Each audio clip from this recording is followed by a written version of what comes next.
In every shadow, there's a story that was never meant to be told. Whispers buried beneath blood, lies, and time. Here, we open the ledger. The pages inked in darkness, mystery, and truth. Welcome to the Dark Ledger, where the past never stays silent. It's November 24th, 1971, the day before Thanksgiving. A man in a dark business suit, wearing a black tie and a crisp white shirt, walks up to the Northwest Orient Airlines counter at Portland International Airport. He looks like any other businessman on his way home for the holiday. He buys a one-way ticket to Seattle, a short 30-minute flight. The name he gives is Dan Cooper. Little does anyone know, this unassuming man is about to pull off one of the most audacious heists in American history and become an enduring folk hero. He boards Northwest Orient Flight 305, a Boeing 727. He takes his seat, 18C, lights a cigarette, and orders a bourbon and soda. He's calm, polite, almost unremarkable. The flight takes off on time, soaring into the gray afternoon sky. As the plane climbs, Cooper hands a folded note to a flight attendant named Florence Schaffner.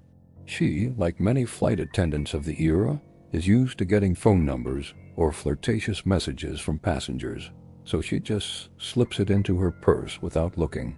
A moment later, Cooper leans closer. "Miss, you'd better look at that note. I have a bomb." Florence's world freezes. She discreetly opens the note. The handwriting is neat, all in capital letters. It confirms his chilling words. He asks her to sit next to him. She does, her heart pounding. Cooper calmly opens his briefcase, just enough for her to see what's inside. A terrifying maze of red cylinders, wires, and a large battery. It looks undeniably real. He then dictates his demands.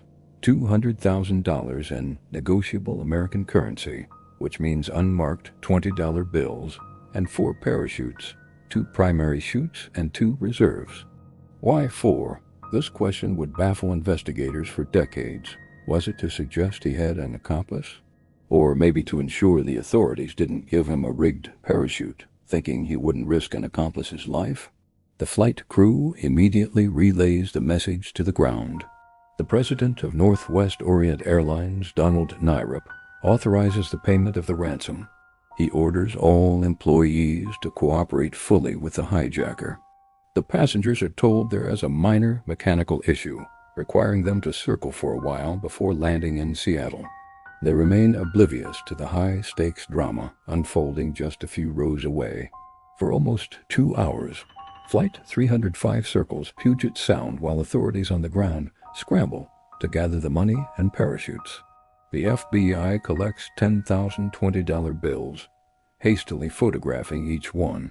Finally, at 5:39 p.m., the plane lands at Seattle-Tacoma Airport. Cooper orders the pilots to taxi to an isolated, brightly lit section of the tarmac, away from the main terminal.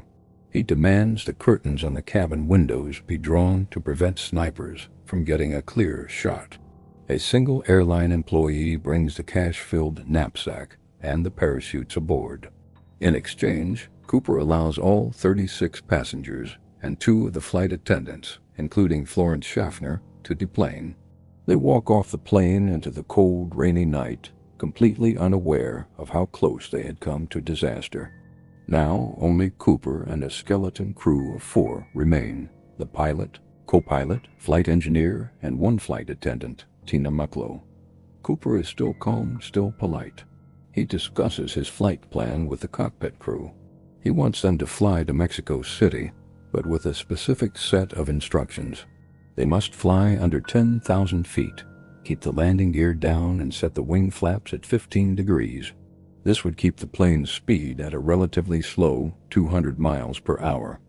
The experienced pilots protest. These conditions are dangerous and would burn fuel too quickly to make it to Mexico.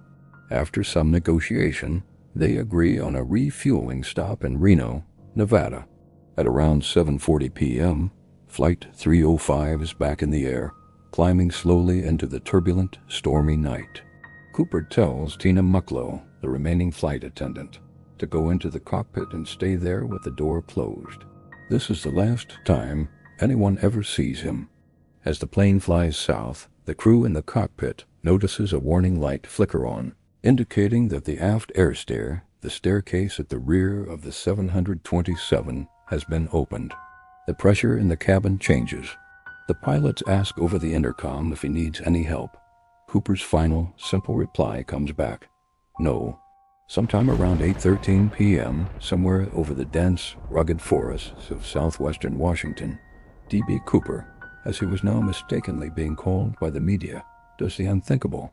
He walks down that rear staircase, carrying the money, and leaps out into the freezing 200-mile-per-hour wind and driving rain into the vast, unforgiving wilderness below.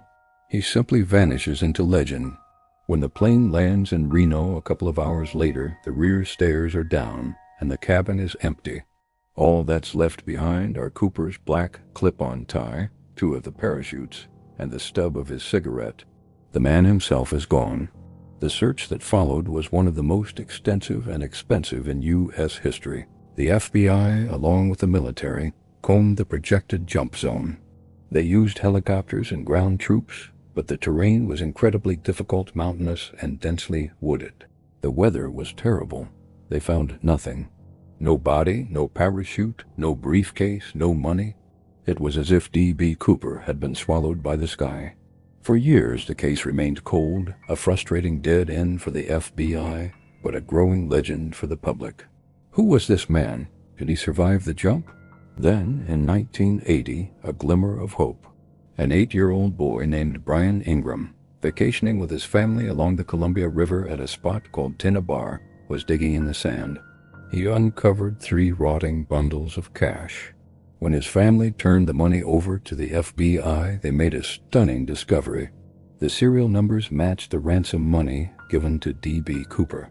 This find, however, only deepened the mystery. The money was found miles from the primary search zone, and it was badly decomposed, suggesting it had been in the river for a long time. It also raised more questions than it answered. Only about $5,800 was found. What happened to the rest of the $200,000? And if this money washed downstream, where was Cooper? The FBI officially closed the active investigation in 2016, after 45 years of chasing leads and investigating thousands of suspects.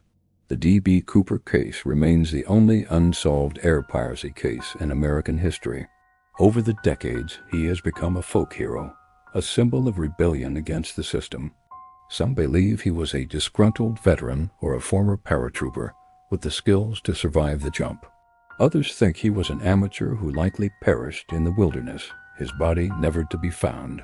Dozens of people have been named as suspects, but no definitive evidence has ever linked any of them to the crime. The man known as Dan Cooper boarded a plane and jumped into history. He became a ghost, a mystery woven into the fabric of American folklore.